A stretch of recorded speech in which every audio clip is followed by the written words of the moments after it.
Hey guys, good morning from Toronto. I'm back in Canada again. Just sitting here. I built a little addition to the back of my house while I was in Costa Rica. The intention of that was, last year when it looked like Ontario was going to be in perpetual lockdowns, I was like, I need a little spot with a sauna, pool, nice fireplace in case I had to spend the rest of my life inside, which I wouldn't probably allow that to happen because I'd probably just do whatever. But it's nice to be here. My friends helped me build this beautiful space, and I'm super grateful. And I'm just recording this podcast here and early on a Saturday. I've been meaning to get one of these out. I guess I'll call them Giocast now.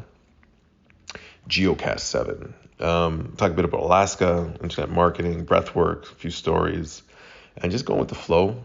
It's been amazing. In some ways to be back in Canada. Other ways I'm really missing Costa Rica.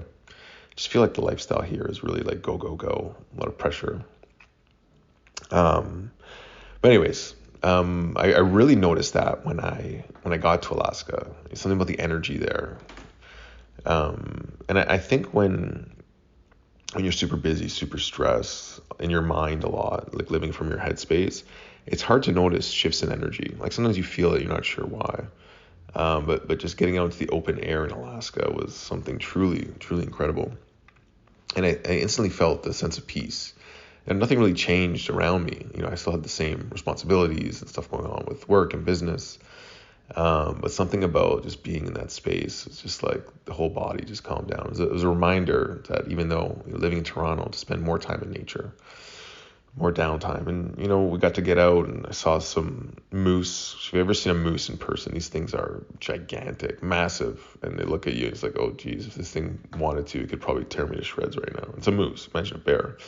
We did get to see a bear. Got to see some bald eagles. Got to jump in some rivers and waterfalls. And also interesting about Alaska, it's sunlight pretty much 24 hours a day, 23 hours of real sunlight, and about 45 minutes an hour or so of like dusk or dawn. I guess it's both at the same time. It's a quick transition over. A couple earthquakes up there. It was just a strange, incredible experience being there for a week. Yeah, went there, did some breath work, had a weekend retreat, which I won't share in this podcast. One day I'll share about that experience, how crazy it was. And I just met some amazing people. It's just really good to see that no matter all over the world, you can find people who are on a similar wavelength that are looking to improve themselves, really want to connect with people, want to be of service. It was just amazing to connect with that. And just thank you to Jason for inviting me up there to, work with his community and family. And I guess they're really feeling the effects of climate change. I've been doing a little bit of research, I guess going back to my conspiracy theory days when I dove into that. It's always not taking everything at face value. Everyone's screaming one thing. It's good to look into like how it benefits. And I'm still not sure where I stand. I need to educate myself more on that. But the first things that really came up was like, I remember the first time I was hearing about the environment was I was younger. And the ozone layer was going to be gone in a few years. And I'm just curious what happened to that, because I thought when that was gone, we'd be finished. And acid rain and how it's going to like destroy everything. And kind of I never hear about that anymore. It's moved on to different things like CO2. I was just looking into like CO2 and how much of percentage of the actual atmosphere makes up and how much man-made emissions actually contribute to that total amount. And anyways, it's just interesting to look at. I'm not sure one way or the other what I think about it, but I do think the climate is changing. Do we influence it? Are we making an impact? Maybe. There's a lot of research that supports both sides, which is kind of the same for everything. You can, with the internet and researchers, some that are funded, some that are cherry picking answers, you can find research that can support any claim. Now, are we polluting a lot? Yes, for sure. Are we destroying natural habitat? Yes. One thing, flying to Alaska is how much untouched land there is. Even up there, outside of the Anchorage, about 400,000 people, mainly a oil, gas kind of town, outside there is just beautiful, untouched lands. And I highly recommend to go to Alaska. I'd love to check it out in the wintertime. And, one of my passions now, as you guys probably know, is just training people to become breathwork facilitators.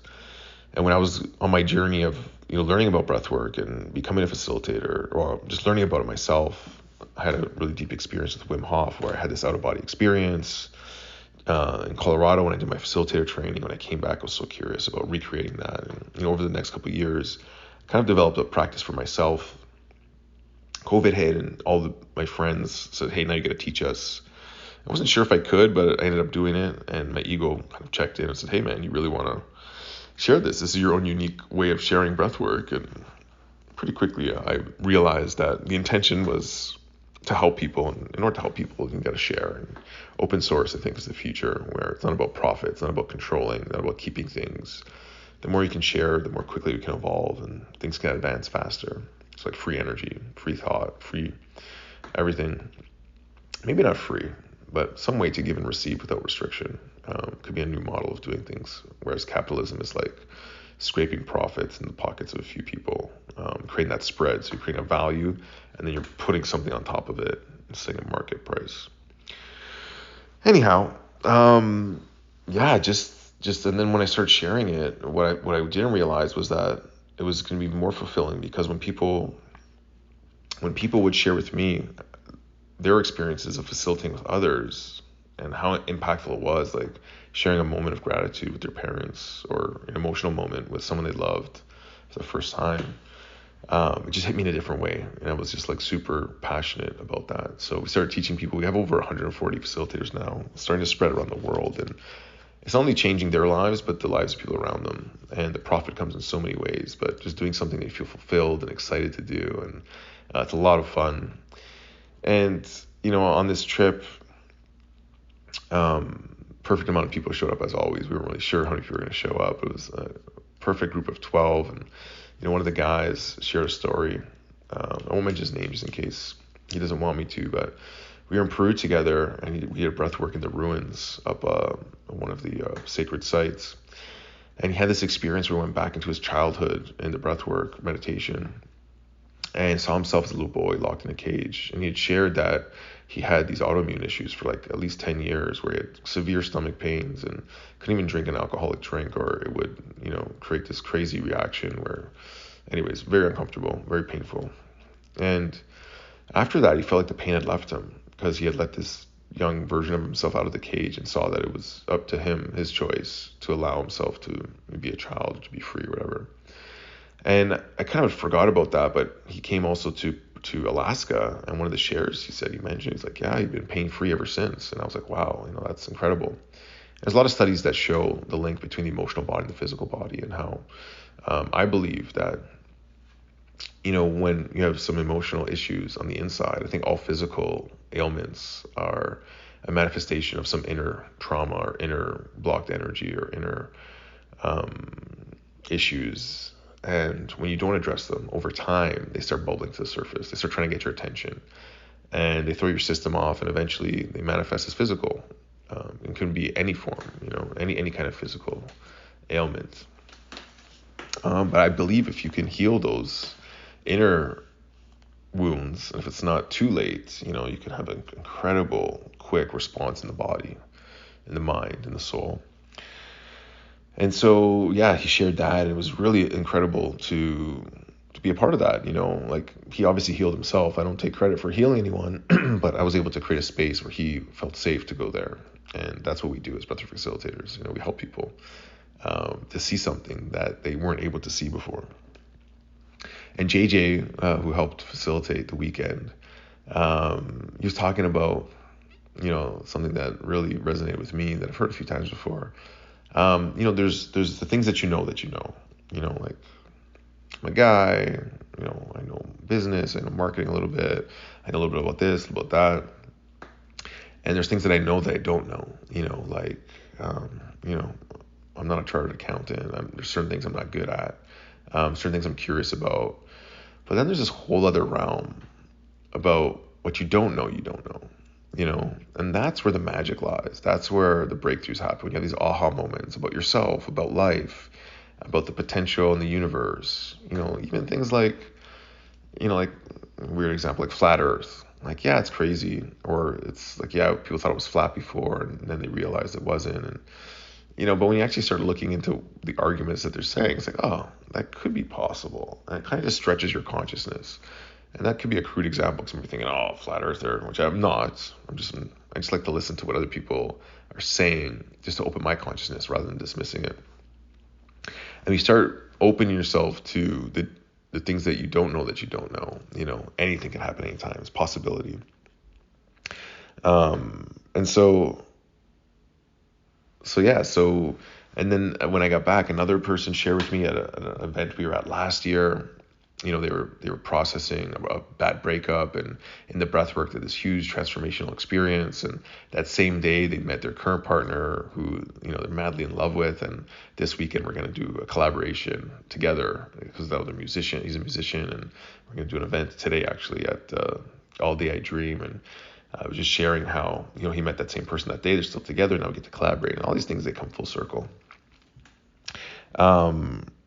Yeah, so there's incredible stories of transformation in breathwork, and I think it all has to do with fixing the inner self or having realizations about these things that you don't know, things that we forget, things that are outside our current realm of consciousness. And that's really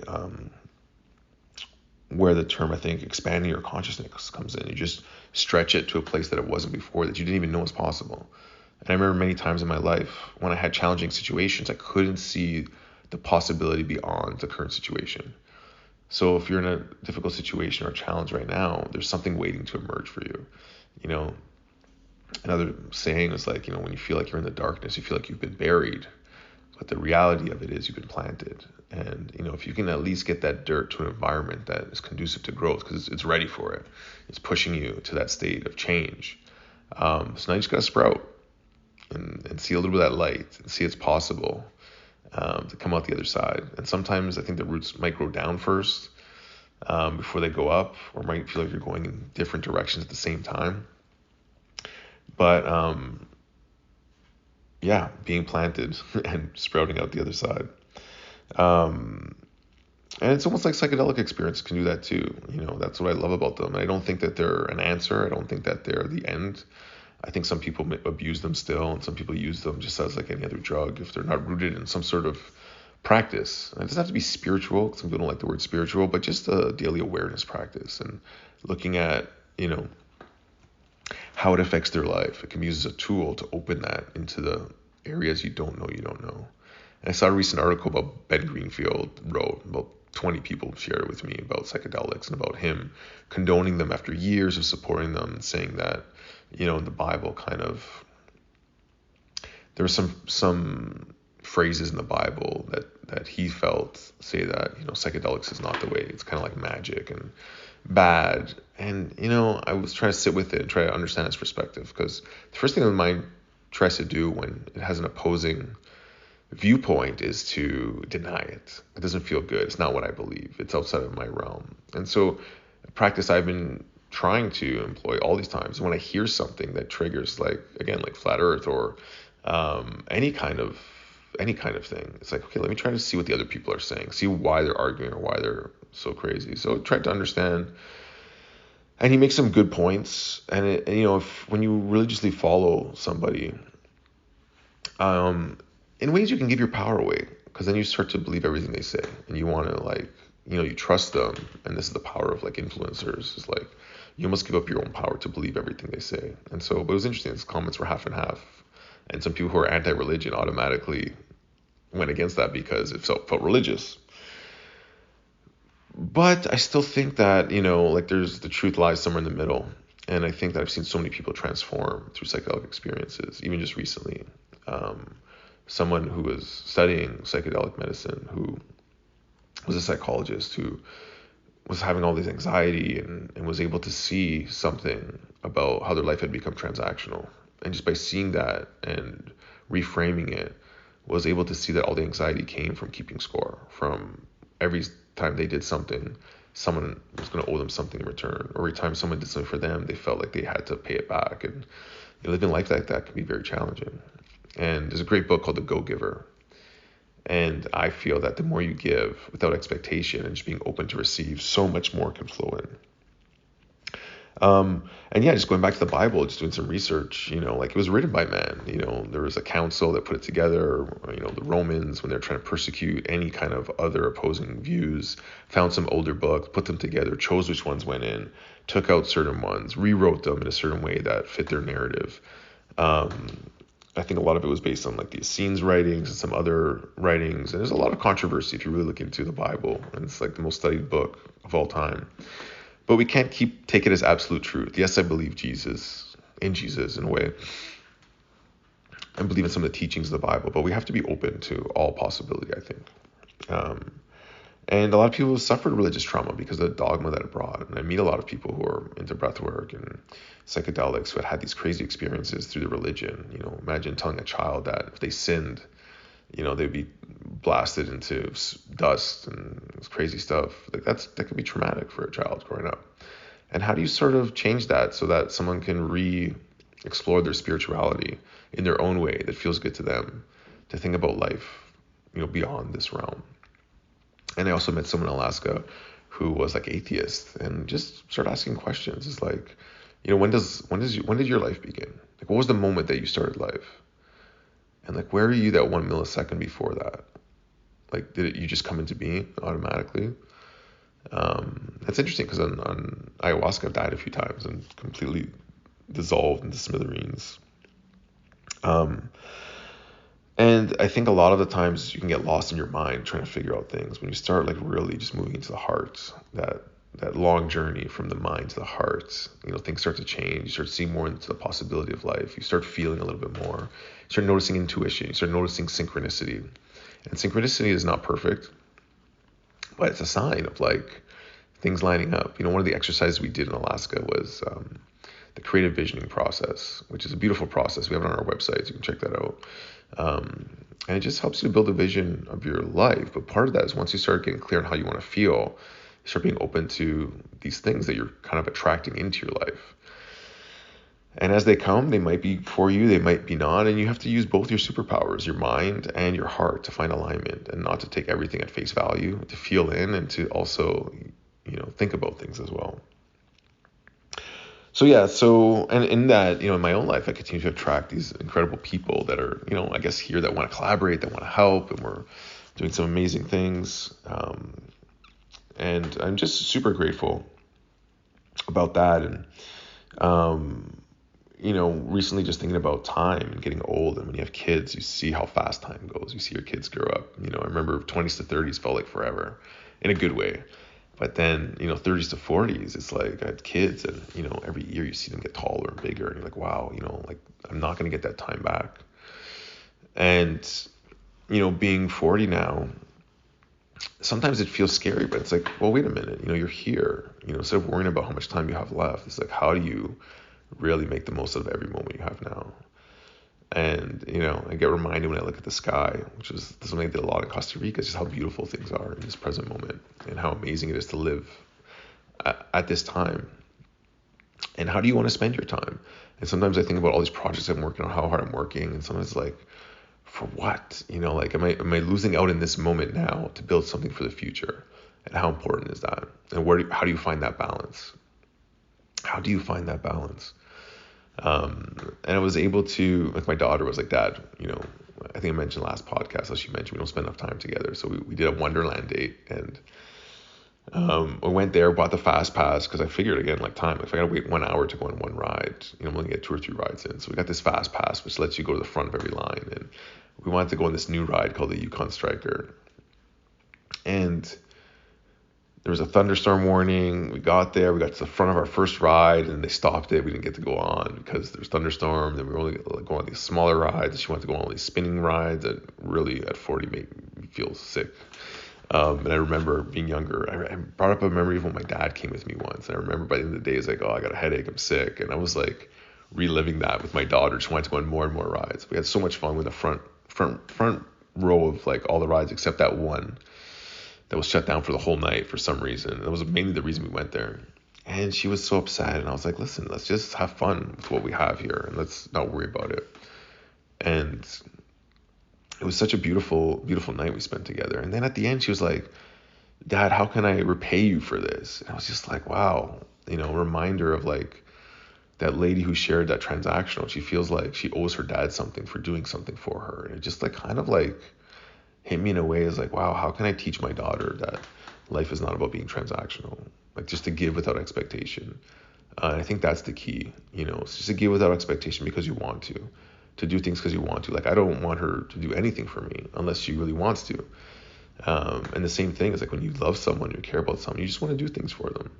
And it's hard because you grow up in business school and you learn about the world and you're trying to get ahead and winning and competition and all these things. But really, when you come from a place of love and just wanting to do things for people because you care, and because it feels good to give, you receive 10 times over.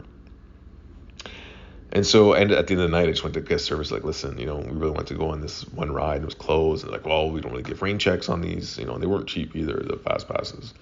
But they ended up giving us 2 exit line tickets. So next time we get to go back on Yukon Striker and we don't have to wait in line and we get to go right through the exit.